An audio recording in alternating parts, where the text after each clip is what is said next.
জোহরের 4 রাকাত সুন্নত অনেক সময় আদায় করা হয় না, এতে করে কি আমি গুনাহগার হব? আমি শারীরিকভাবে অসুস্থ না, কিন্তু বেশি ক্লান্ত। এক্সাম থাকলে শরীর দুর্বল হয়ে যায়, তাই আমি বসে নামাজ আদায় করে থাকি এবং জোহরের 4 রাকাত সুন্নত বাদ দেই।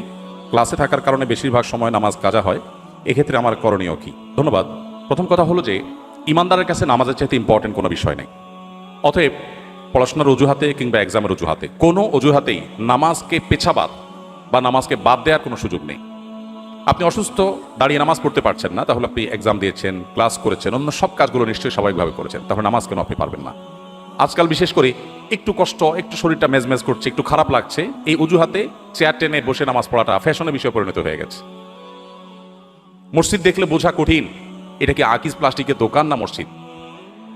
তো এই জন্য আমাদেরকে নামাজ পড়ার ক্ষেত্রে লক্ষ্য রাখতে হবে যে আমরা যেন কোনোভাবেই, যতক্ষণ আমার শক্তি সামর্থ্য আছে, আমি শুধুমাত্র একটা শরীর খারাপ করছে, একটু ভালো লাগছে না, সেই অজুহাতে যেন আমরা বসে নামাজ না পড়ি। হ্যাঁ, অবশ্যই আপনি যদি শারীরিকভাবে অপারগ হন, দাঁড়িয়ে পড়তে না পারেন, আল্লাহ বলেছেন লা ইউকাল্লিফুল্লাহু নাফসান ইল্লা উসআহা, মানুষকে সাধ্যের বাইরে কিছু আল্লাহ চাপিয়ে দেন না। সো এটা আপনার জন্য জায়েজ আছে, আপনি বসে নামাজ পড়বেন, যদি বসে ছাড়া দাঁড়িয়ে নামাজ পড়ার কোনো শক্তি আপনার আসলেই না থাকে।